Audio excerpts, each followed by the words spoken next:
Magandang araw mga kaibigan. Bigyan natin ng opinion, reaction, itong unofficial Ronald Bato de la Rosa Solid supporters.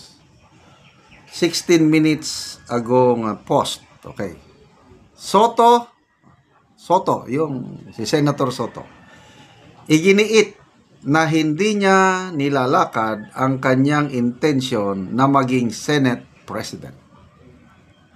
Ayon kay Senator Tito Soto, gusto niya na ang kanyang mga kasamahan ang mismong boboto sa kanya at hindi niya ito ilalakad para lang siya ay makakuha ng sapat na numero para maging Senate President. So kung ito ang kanyang statement, kung ihahalal ako ng aming mga kasama at sila'y nag-uusap-usap para gawin ito, tatanggapin ko. Sabi niya. So dagdag pa niya, medyo may pasaring. Hindi ako katulad kasi ng iba na nilalakad talaga na sila'y maging Senate President. So, hindi naman niya pinangalanan sino yung iba na nilalakad na maging Senate President. Ang labanan ngayon, parang dalawa na lang ang naririnig ko eh. Escudero at saka Soto. Si Senator Amy, sabi niya hindi. Nilalapitan lang ako. Nilalapitan lang nila ako, yung mga kasama nilang senador, gusto nilang akong mag-Senate President para makipagbardagulan kay Tambaloslos. Ganon. So, dahil si Senator Amy lang talaga ang may lakas loob na makipagdagulan kahit sino. Di ba? But I believe, naniniwala ako na walang intensyon si Senator Amy na lalaban pa sa magiging Senate President. Okay, marami sa ating DDS ang nagsasabi na dapat si Senator Marcoleta ang maging Senate President.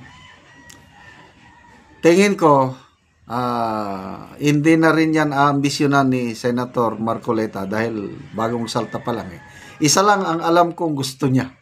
At ito ang kanyang tatargetin, maging chairman ng Blue Ribbon Committee. Wow! Kaya nga, nagbabala na si Attorney Roy Naguanzon. Sabi niya, kayong mga kawatan, bantay kayo, maghanda kayo. Pag nakuha ni Senator Marcoleta ang chairmanship ng Blue Ribbon, wala na kayo, magtago na kayo.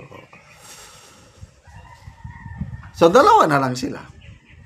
Ito, sabi ni Senator Soto, hindi daw niya nilalakad. Bahala daw ang mga kasamahan, mag-usap-usap. Na may nabasa kong post noon, sina Senator Bongo, Senator Bato, nagsabi na nilalapitan daw silang mga Duterte Black. Nilalapitan sila both kampo ni Soto at kampo ni Escudero para suportahan ang presidency either Soto or Escudero. So ngayon, na sinasabi ni Senator Soto na ipaubaya na lang sa mga kasamahan, anong ibig sabihin nito? Posible siguro. Kasi dati naman siyang Senate President. Posible. Kung gusto ng kasama niya, majority 13, tatanggapin niya. Kaya lang, kung wala siyang makuhang enough numero, edi okay lang. Palagi ko pwede yun. So, hindi niya gagawin ang lahat para lang maging Senate President. So, that's good. So, sino ngayon ang malamang na maging Senate President? Ang alam ko, si Senator Escudero gusto niya talagang maging Senate President. Ito tuloy niya.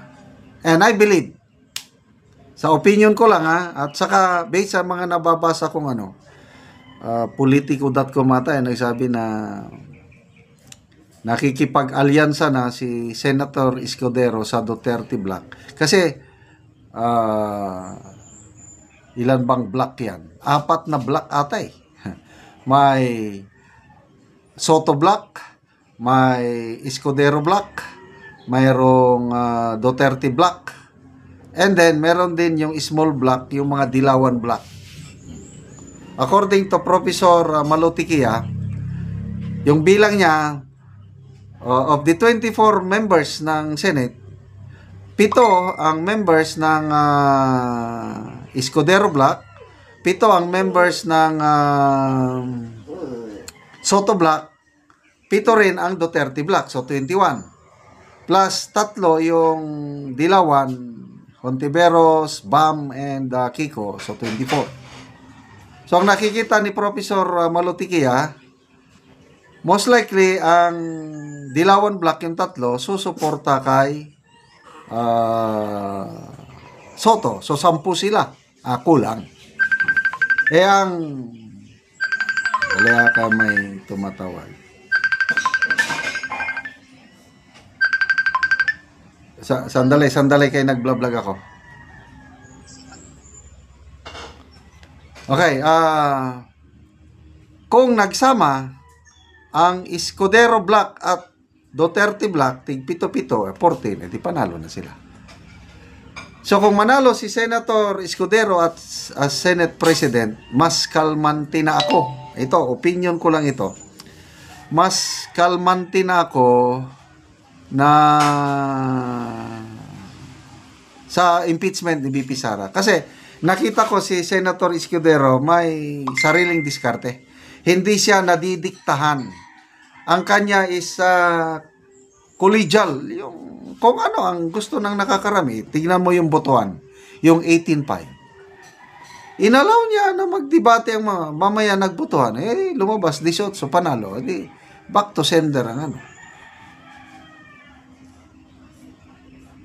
So, to me, mas pabor kay BP Sara na ang maging Senate President si Senator Escudero. Pag siya ang naupo, tapos na ang laban sa boxing.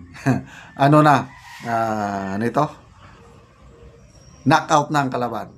So, ilang linggo na lang, July 28, mag-e-elect na sila. Malalaman na natin, Senate President. And after that, once na may Senate President, pwede na. Impeachment court kagad. And then, yun na, dismissal ng kaso ni BP Sara. Huwag kayo magtataka kung wala ng bloodbath, madismiss kagad ang impeachment laban kay BP Sara. Okay, salamat mga kaibigan sa inyong pagsubaybay sa ating channel.